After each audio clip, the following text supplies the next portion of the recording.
Having a train around the tree is a time-honored tradition at holiday time. Some use O-scale INL trains that have been passed down from parents to children. We see a lot of HO-scale trains for sale everywhere this time of year. Some of these train layouts become elaborate dioramas with highly detailed terrain. I've been setting up Lego trains under our Christmas tree for years now, and I've always been curious to see if I could take the clarified design language of Lego and bring it into a traditional layout with realistic geographic features and see if there wasn't a way for these two worlds to complement one another. So, let's build a Lego train layout we can use under our Christmas tree.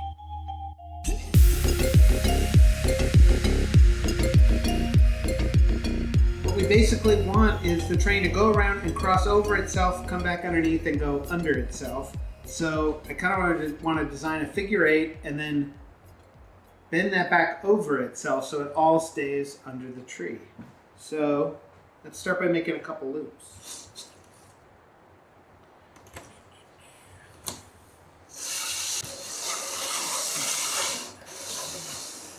Okay, so we're getting the general idea here, how we want the train to come around, cross over itself, go back down, around, and under itself. So the next thing we have to do is determine the grade of the track. And I happen to know from experience that these trains really struggle to accomplish anything other than a 2-plate elevation change per track length. And so some time ago, I pre-built all these sections to that metric so that we can take this thing down and even grade change all the way. Once we've measured all that out and find out that this layout works, we're going to want to turn all of this into a permanent base instead of a Lego base. And that'll be terrain accomplished with Dow foam blocking and cardboard and hot glue. I can place them under here for the moment. So that no.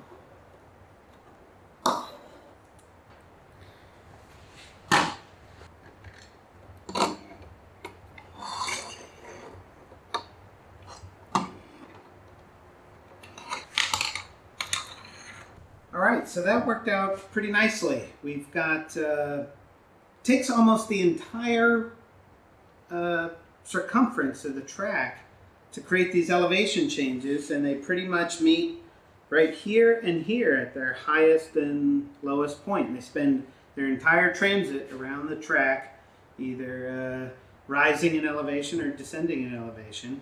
I think even though these aren't attached, we can kind of see if the train makes this grade the way that I remembered it.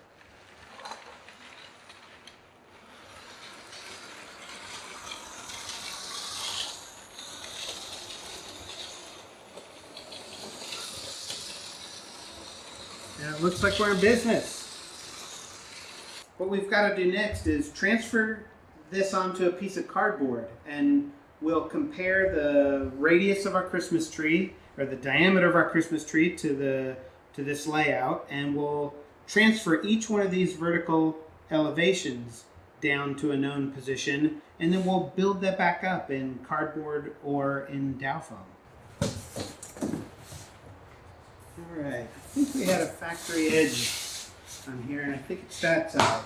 Kind of want to come in and plot a center point and lay out our Christmas tree, and then bring our track layout back on here. So I want to come in basically 2 feet. Let's add a little bit to that. Let's add 4 inches and come out to 28 inches.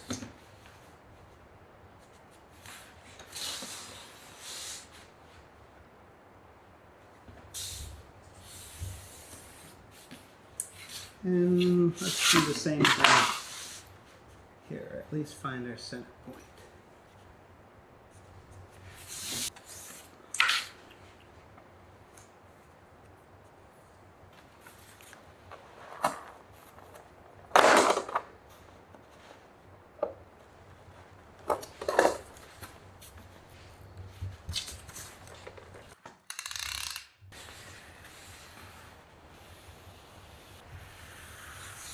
what I think we're going to do is actually cut out a path of cardboard to match this path of our track.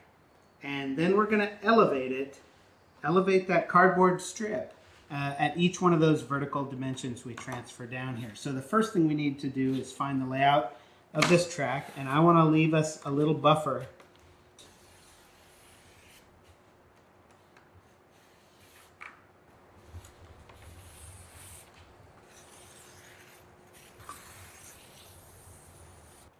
One of the important things we need to document here is each one of these track intersections, because this is where we're going to need to record that vertical change from section to section. So in addition to our outline, we're going to go ahead and make sure that we get where each one of these track pieces meet.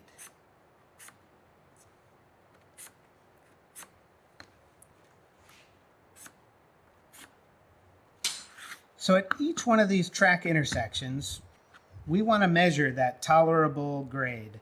And so we'll do that by capturing the measurement from each one of these stanchions. This one's here at 3 11/16.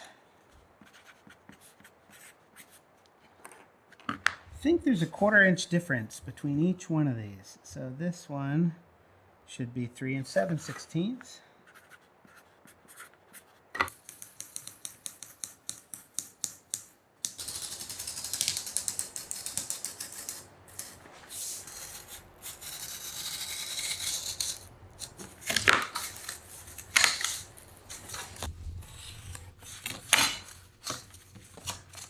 All right, we've got a 1/4 inch elevation change here, and we'll need a set to go down in elevation that way and a set to go down in elevation this way. We got about 20 plus more of these to go.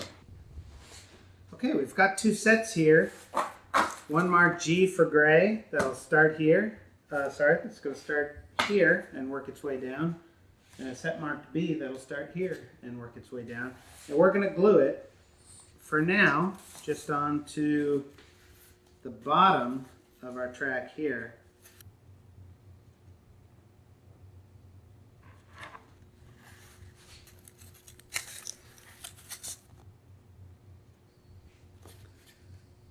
This particular brand of glue, which I think is all temperature at this heat, strangely smells exactly like a military surplus store, which is kind of nice.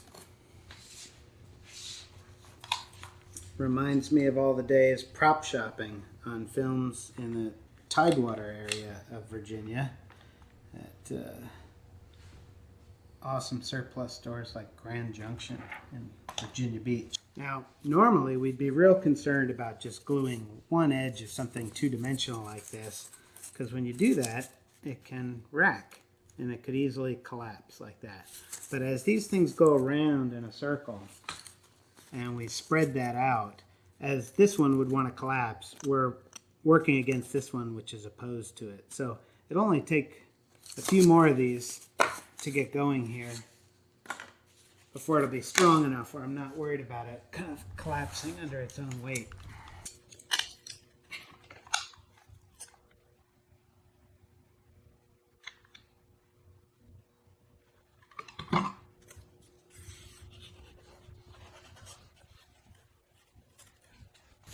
Okay, we've got this all glued up.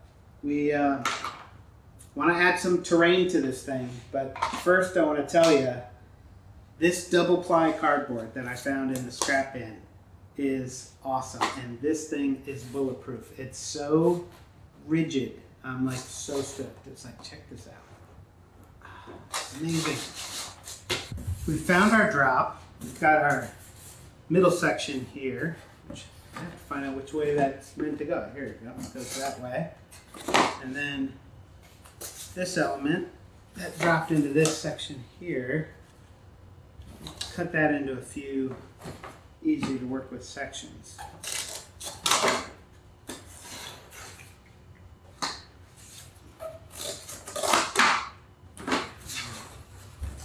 Let's start by just putting a few pieces down as a base here in the center. So got a section of this ready to go.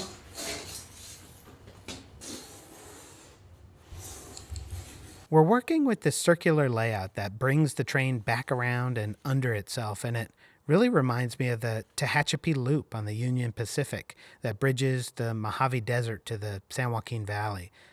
But that precise area of the country has a smoother and more eroded quality than the West that I'm thinking of.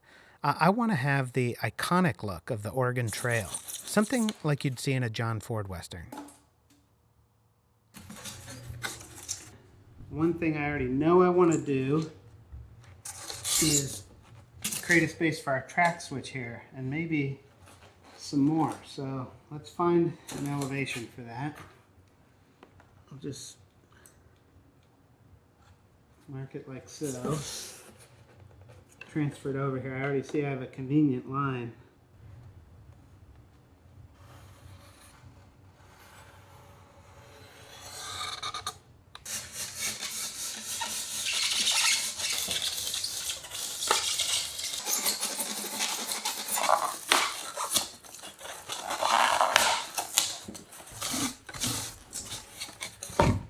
Love the broken effect. I've used this pink dowel foam in the past to make granite slabs, like a Pennsylvania bluestone capstone for like a stone wall or something in the film industry. And what we would do would be to score it and then break it and give it that chiseled look, which is also going to be a great mountain rock look. So once we've formed it, even with a saw, and we have this porous effect, probably going to go back and see what I can do to cut something thin and then break it and try and get some more smooth and chiseled effects. So there's going to be quite a bit of work to get this where we want it to go, but let's see how we're doing in terms of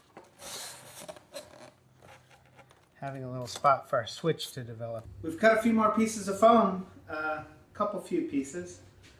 We are laminating them up in sections to build our elevation. And we'll show you a couple techniques we've used to do that. We've used contact cement, a spray adhesive. One of the things we'll be doing is filling gaps, which also adheres all of our elements together. And we've got some gap filler we'll spray in to these final gaps here so that our terrain can mesh with the rail bed. We've tidied up a bit, and something occurred to me in the process that we haven't shown you kind of what we're doing in a way. I've been building the entire project from a point of view. Typically, a Christmas tree is going to be displayed in the corner of a room or against a wall. And so, if anything, we might even consider, since we'll get rid of this square board in the end, there's kind of a perspective, the primary perspective. And in it, the trestle with the gorge as a backdrop, the rail switch will be right there. We could have a snowplow parked over here. And so we'll maybe have some Easter eggs on the back side so that if you put it in the middle of the room, it'll look great from every perspective. But as I've been building, I've been considering the fact that there will be a primary perspective, and we've been working from that point of view. Well, next we can laminate the two halves of our mountain here, and the spray adhesive we use will be kind of self-webbing, and so I don't have to worry about overspray. Otherwise I'd probably want to do this outside, but this stuff should kind of be like Spider-Man's web, and it should be pretty controlled in here. I won't end up gluing my eyebrows and my arm hair all together, which is my least favorite thing about spray mount. Let's see. Yeah, good. It's shooting a vertical fan right here. So I can come right in and cut it close to the edge and kind of perfectly contour to that edge with a great amount of control. I love this stuff.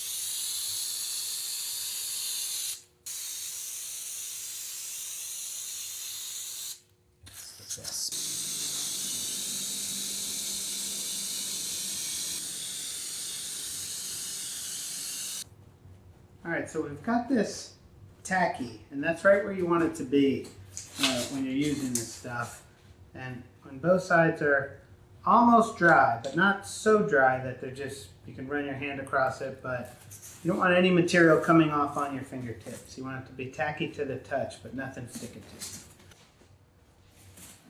Okay, got that laminated, and I think the last thing we need to do in terms of adhering everything together is fill up this last gap here.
This little guy right here, I've lined up some of the faces so that they're in alignment. Some of the others are maybe demonstrate where unexpected portions have fallen away, but I've got a couple other facets aligned that tell the story of times together before the band broke up.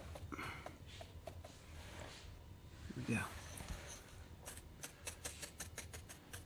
The solvents in our spray paints are going to etch, if not dissolve, this foam. And that's why we've layered it in the PVA glue. So before we go ahead and melt our entire display, I thought we'd test a small sample. So I've already got PVA glue that's dried on here. And we'll go ahead and shoot this thing and make sure that we don't lose it.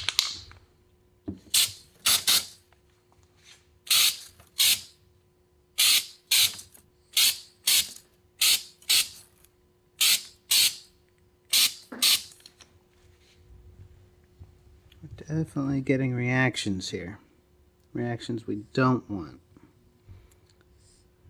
But one side's behaving completely different from the other.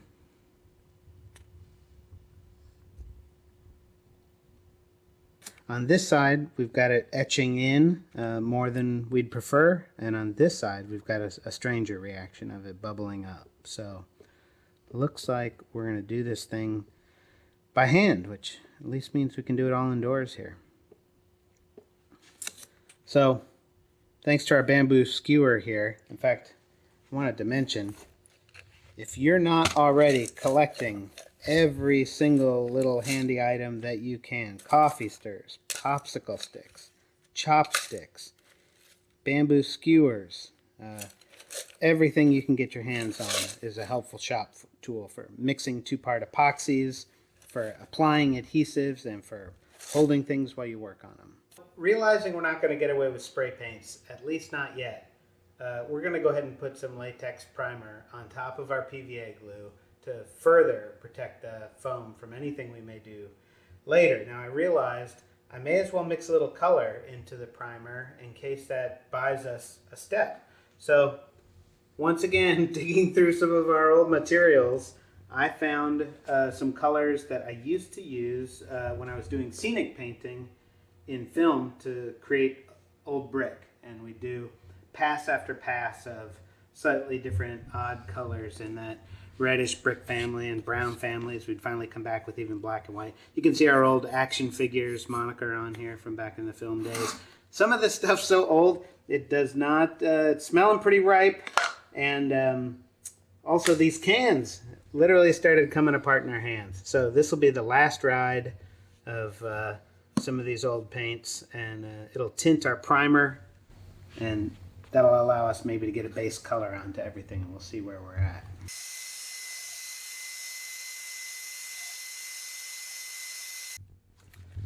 Okay, so I'm not sure what we've got here. It's kind of a rose-colored taupe, a little bit of brown. All I can say is I feel like I've fallen off my mountain bike somewhere in Utah and hit my head on something this color. So I think we're going to go ahead and get it on there. We can always keep going with new layers of texture, washes, spatters, and colors if we don't like the way this ends up looking.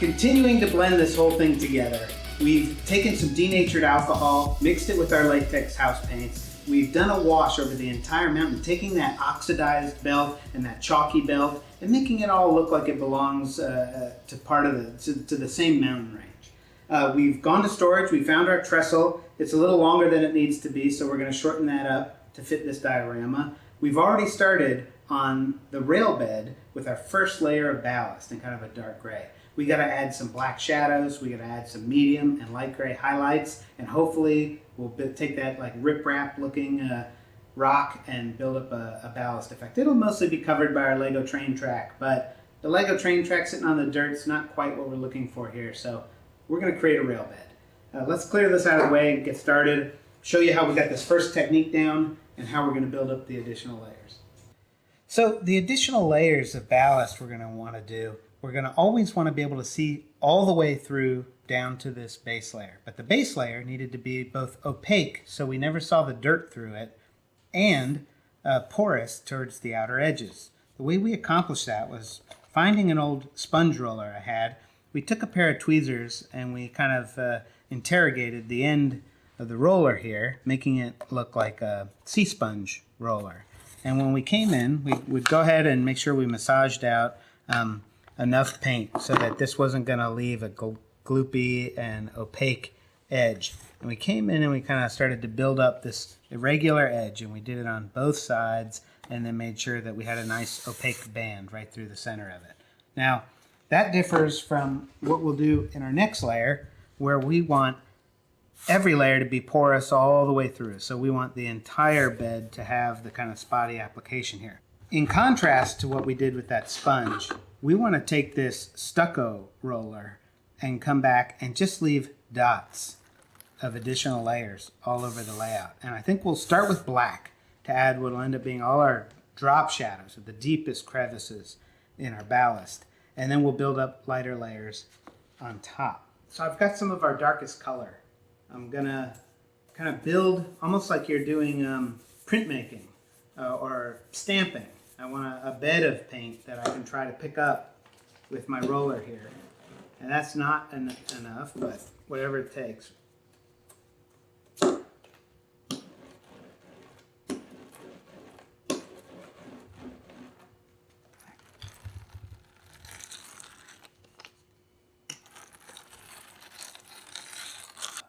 We've got our little mine shaft opening here. We're going to carve out a real mine, so we want to figure out how to trace this onto the rock wall. We're going to have some kind of track system for it that leaves the thing. We'll probably have a little abandoned mining car dumped off the side. We might show how inhospitable this place really is.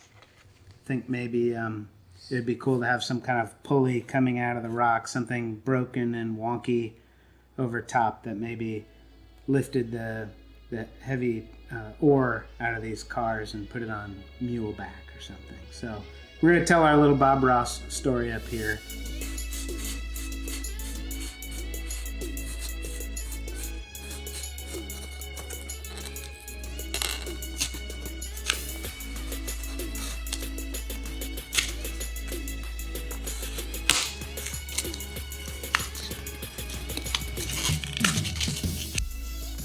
Right, and we want to take that back probably at least twice that far.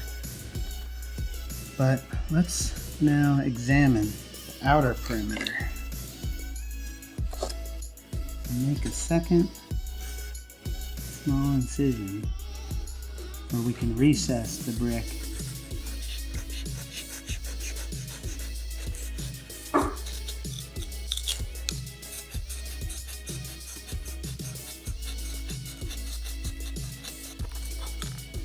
All right, like that. Now it looks like it's holding the rock up.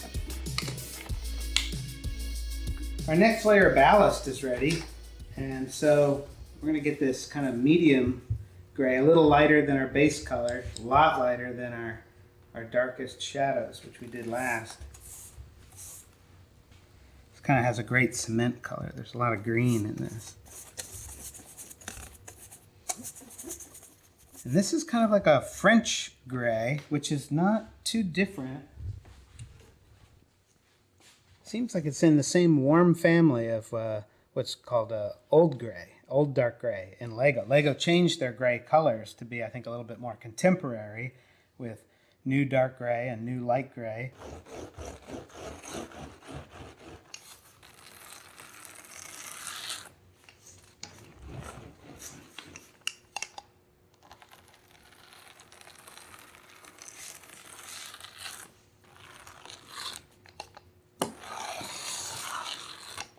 You know, we're going to go ahead and put some paint on what'll be part of our Christmas tree trunk before we bring the track in. That way we won't drip paint on anything.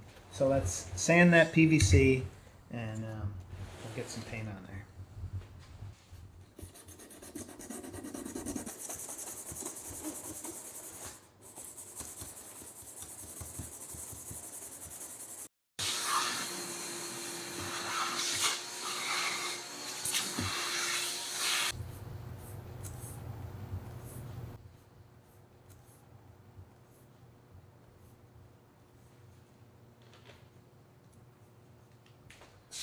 All right, I'm going to bring our track back, get some of that laid in here. We're also going to take this standard Lego track and beef it up with a commonly used technique of covering it in tiles. So we've got a handful of reddish brown 1x4 Lego tiles that we can make our railroad ties with.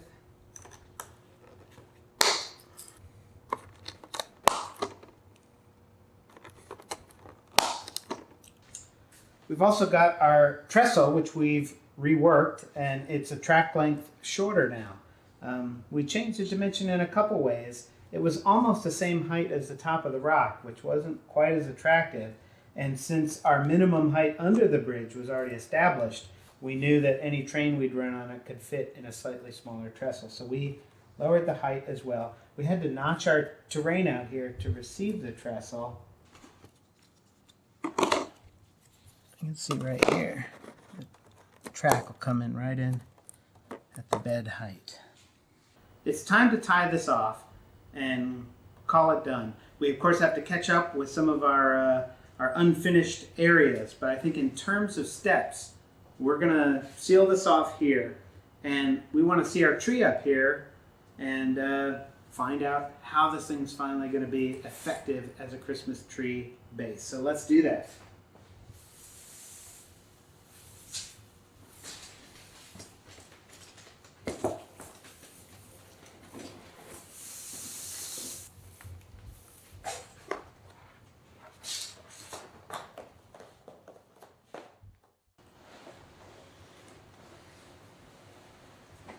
Next, we want to break down one of these tea lights, kind of see what it's made of. Its form factor is too big for the mind, but it's probably incredibly insubstantial. My guess is it's just an LED touching a battery. So let's get into this thing.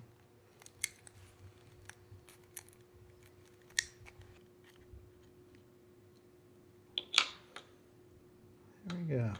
That's all there is to it. Now, if I want to maintain this on-off switch,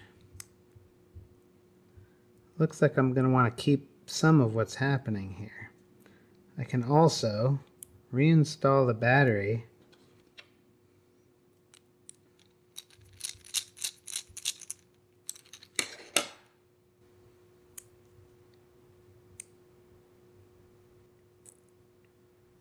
There's our fire. So the next thing we'll want to do is get rid of portions of this we don't necessarily need. That'll help us fit it into the cave.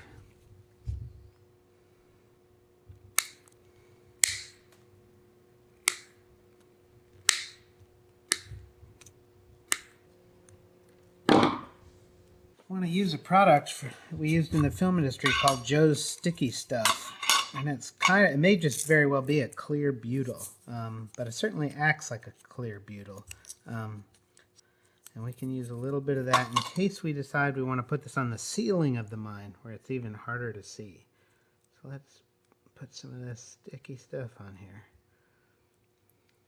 and then it's hard to reach back into the cave, so I'm going to use this arthroscopic surgical instrument. Let's turn it on. Okay, here we go.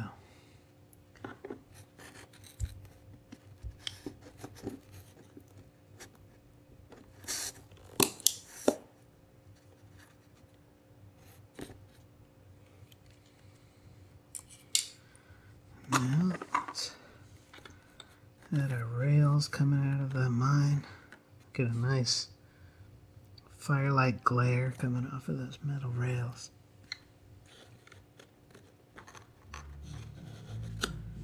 Let's board this abandoned mine up. Perfect.